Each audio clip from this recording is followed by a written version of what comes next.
Hello YouTube, Red Reptiles here with another video, and in today's video I'm going to talk about the Sri Lankan Star Tortoise. I'm not sure in how much detail I will go in about this species, but I also want to just kind of have a conversation with you guys, show you guys my animals, and talk about a little bit of the difficulties of actually keeping this species.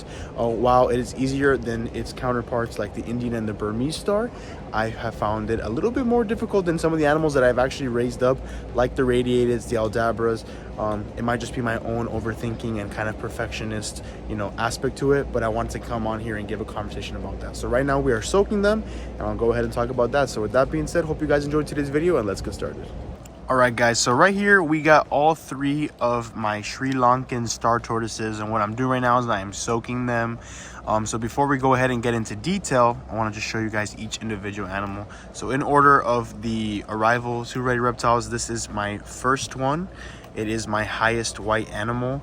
This animal should turn out to be an absolute stunner of a Sri Lankan star. Its parents are originally traced back to the original importation of the Sri Lankan Star Tortoise. So we have a basic track, and we know for sure that there are Sri Lankans as well as the other two. These guys came together.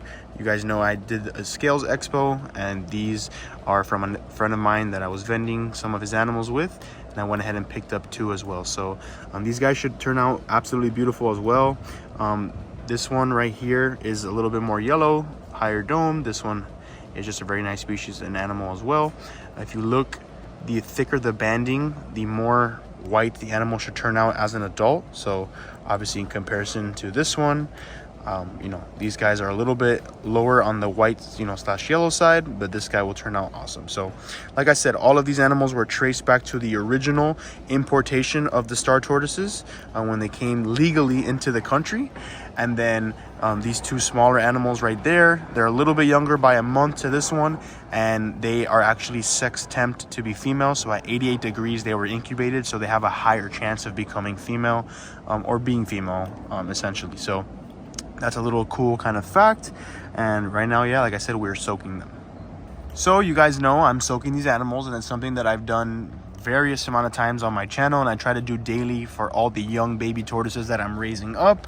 I haven't done it so much so with the radiateds as frequently, but I try to get it in about once a week or 3 times a week minimum, depending on my availability and how much time I have, although those guys are already a lot older and outside and established. So the reason why these guys I try to do daily is because on top of them being a young tortoise that I'm kind of rearing up and raising up to go back outside eventually, the Sri Lankan Star Tortoise, or the Star Tortoise in general, suffer from what is called a soft shell or a very malleable shell when they are at this kind of smaller stage. So if I had to give you an example, this animal, if I were to squeeze it, is very solid, but if it wasn't, it would be very squishy. I would be able to feel the pliableness on the carapace and on the plastron on this animal. So along with dietary needs, correct bulbs and lighting, UVB from the sun or natural sunlight is very, very important, especially for Sri Lankan Star Tortoises. So that is one of the reasons why I try to soak them pretty much every day.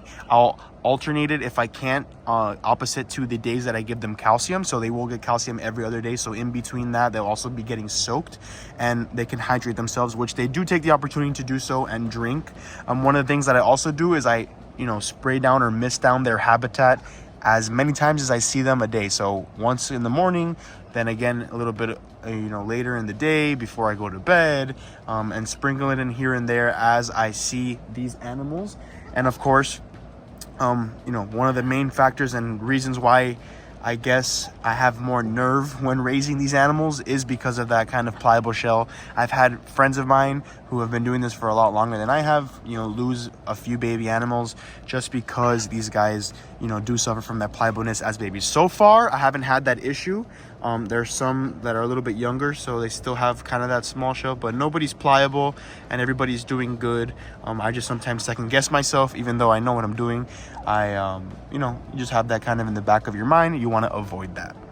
So the Sri Lankan Star Tortoise is a species of star tortoise that comes obviously from Sri Lanka. Now the reason why it makes them a little bit different than the Indian and the Burmese is actually only locality. Genetically, all three of these guys are the same exact animal. They have the same genetic makeup.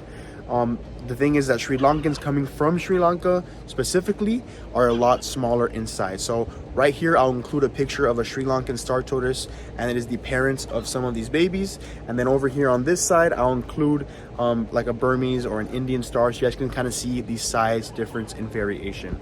I believe the Indian is the largest. Then you have the Burmese and the star are pretty similar in size, or the Burmese and the Indian are variable in that case as well. So don't quote me 100% on that, but I'll go ahead and include those pictures and images so you can see the differences. Also throw in some pictures of younger Sri Lankan Star Tortoises that I've seen personally, ones that I've had for, you know, availability wise. And of course you guys see mine as well. So that's kind of locality genetically what makes them a little bit more special. And the reason why ours are traced back to the original importation is because 7 different bloodlines were brought into the United States, I believe in the 60s, 70s, and those were only 7 different people that brought in these animals legally, not illegally. They were legally imported, and from there they were distributed across the United States, and they call them by the name of the person. So I have, I believe, Dr. Zavinsky genetic variations, and they're all technically related in a sense, but we know for sure they are pure Sri Lankan Star Tortoises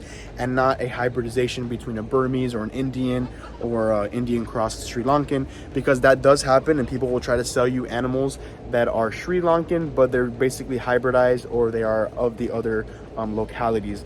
And nothing wrong with that, other than the fact that you might want a smaller, more specific size variation, as these guys do not get that big for a tortoise species. So that is kind of that specialty that gives them that different, you know, modality behind that tortoise. It gives it more of like a want for some people. And you know, when you're keeping animals and you're doing it the way that we do it, the keepers of our level and of our detail, it's cool to know where your animal comes from, and it's cool to know kind of exactly where it was brought in, and obviously, so you know, locality and different genetics. So same goes for the radiateds and how we try to grab different animals from different breeders, so you have genetic variation and genetic bloodlines. The same goes for those babies right there.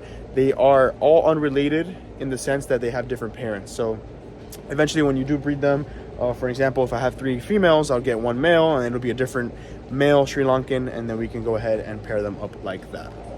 So in showing you guys their shells right here, you can see these guys are very young animals. So as they get older, they will develop what is almost like a natural pyramiding for the species. So it is not uncommon to see a Sri Lankan Star Tortoise or Star Tortoises in general have more varied kind of shell growth on the top of their carapace. And obviously there are extremities to this, but you know, naturally they kind of develop a little bit more of a spiked peaks at the, you know, points and nudges of their shell. And obviously they have high dome shells as well, like most grassland species. So diet for these guys is going to consist of things like hays and grasses, so 80% fibrous foods, and then you can also supplement with different leafy greens like romaine lettuce, green leaf lettuce, escarole, collard greens, and you know, obviously I do spring mix for young babies.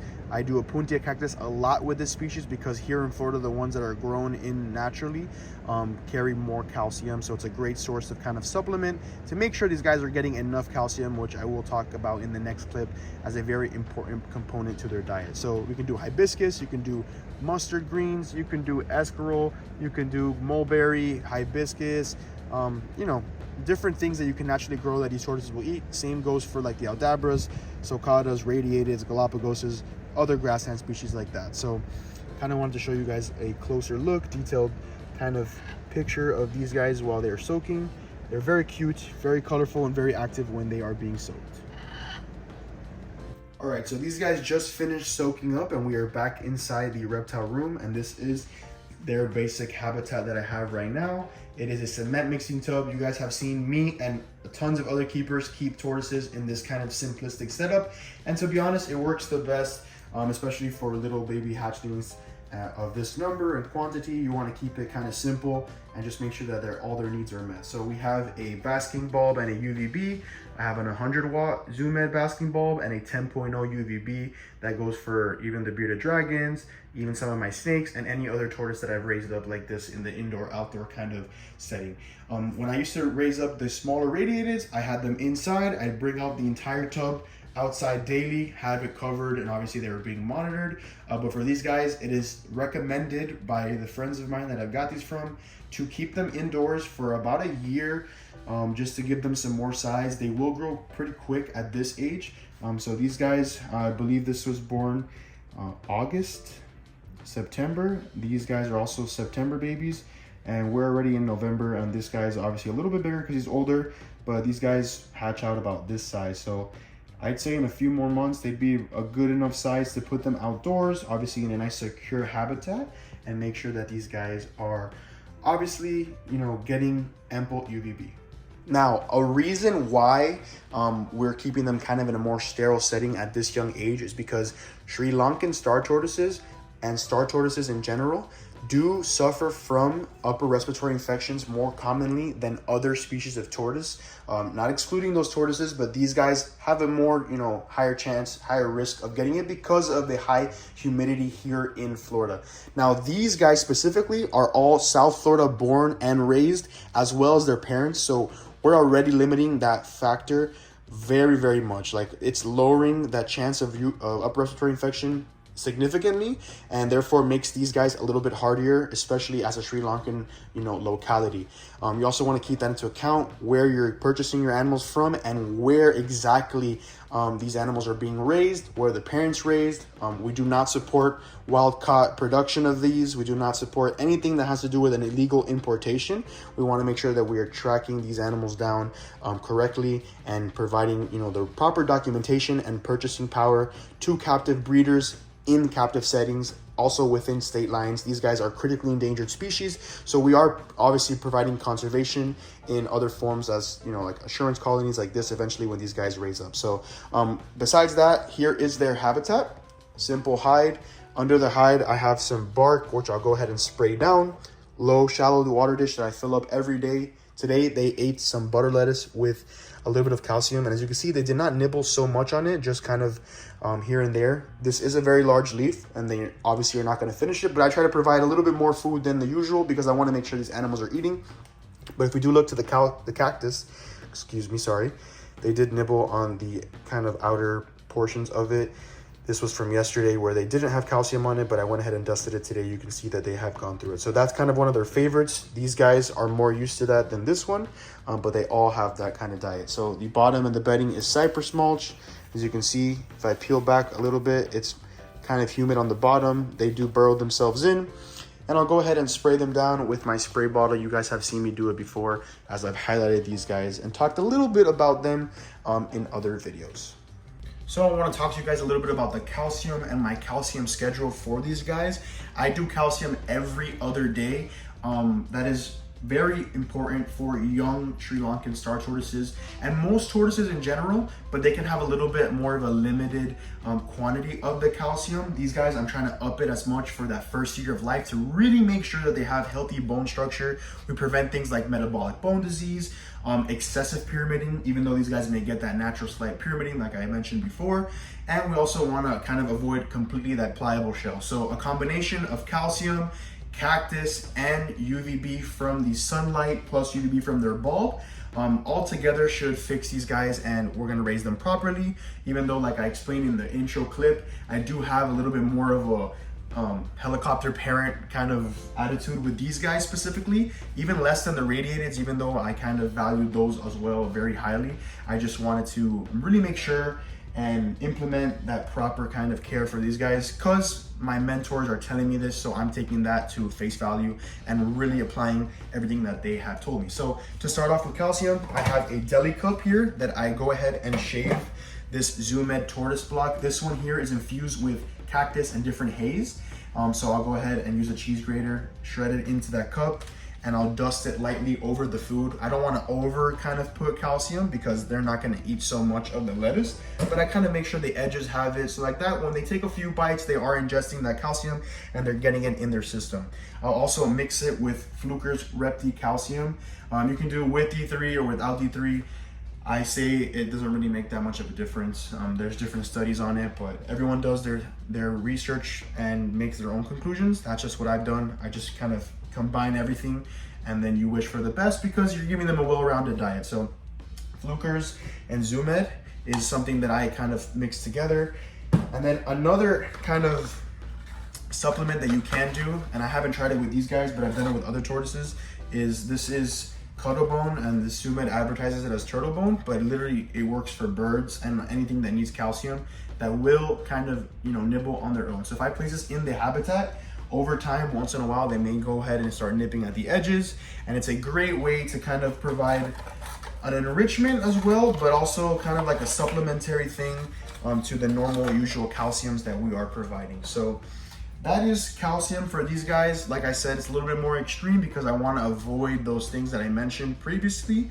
And hopefully over time, you kind of start dwindling down the amount of calcium, and you may do twice a week, once a week. As they get older, they're eating things that are higher in calcium, so more cactus. Obviously things like Missouri have all these vitamins implemented, but we're limiting so much processed and trying to give, you know, more natural, homegrown, high fibers things, especially for grassland species like the Sri Lankan Star Tortoise. So yeah, as you can see, they started walking around. They may not eat at all today. They may just have nibbled on the cactus, like I said earlier, and that might be enough. I provide food every single day. Like I said, one day no calcium, one day calcium, and I alternate as I go. As you can see, the other one already went inside the hide.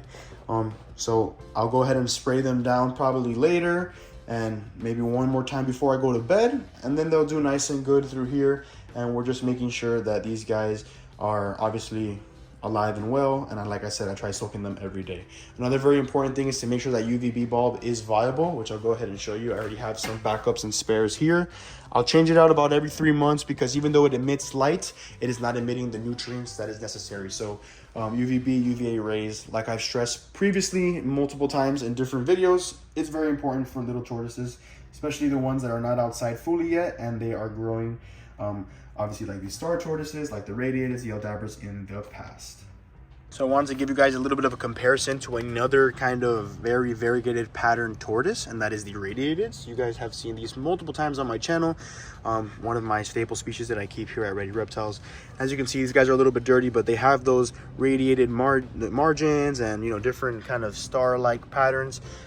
I would argue it's kind of different than the star tortoise, a little bit more unique as an individual shell. But the star tortoises, as they get older, you will see how beautiful they will become, and I'll highlight that process through my channel. Of course, I also have the leopard tortoise that I would say a little bit bigger than this might be a very large female star tortoise, and then this might be a nice size for a male, which you guys probably saw in those pictures that I put up earlier. But once my star tortoises get a little bit bigger, they will be going outside. I plan on reusing this habitat, maybe not in this specific area, but clean it up nicely, make sure it's nice and secure. But I just want to make sure they get nice and enough size for them to, you know, come out here and be safe from predation and obviously covered and monitored. I've raised multiple tortoises in this one, and it's a nice kind of idea. Or maybe like a raised garden bed, which I saw some videos on today actually by Garden State Tortoise. Very cool idea. You know, we've used tortoise tables in the past, but the way that they were using it with natural plants and things, very, very cool. So just some, you know, food for thought, show you guys something different that you may not have that comparative analysis too, but here you go, some radiated tortoises as well. So with that being said, I hope you guys enjoyed today's video. It is a mouthful of information kind of coming out and you know, explaining the things that I've learned with these star tortoises, and it's still a learning process. You never stop learning when it comes to animals and keeping different animals. As I grow, as these animals grow, they show me different things. I learn different things from different people, and then you kind of take knowledge from everybody and you do it in your own way. So that's very important to, you know, understand. The way that I do it may not work for you. It works for me, but it may not work for somebody else. So that is something that you must keep in mind, and you have to be open to learning and open to criticism. You know, if somebody tells you, hey, I think you should try this, maybe go for it. You know, you are dealing with live animals, so there is lower, you know, the intention is not there to harm or obviously risk the animal. But if you're doing something wrong and somebody else has corrective feedback and something that you can improve, I would go ahead and take that risk and do those things. So I hope you guys enjoyed today's video. I hope you guys have a happy holidays with Thanksgiving coming up. And as always, see you, my fellow herpers, and comment down below what you want to see in my channel. Here's a little clip that I'll include in the video. This guy is just nibbling on some cactus. So as I said, they'll eat as they please. And since they're babies, we gotta understand that they sleep, eat, poop, and repeat.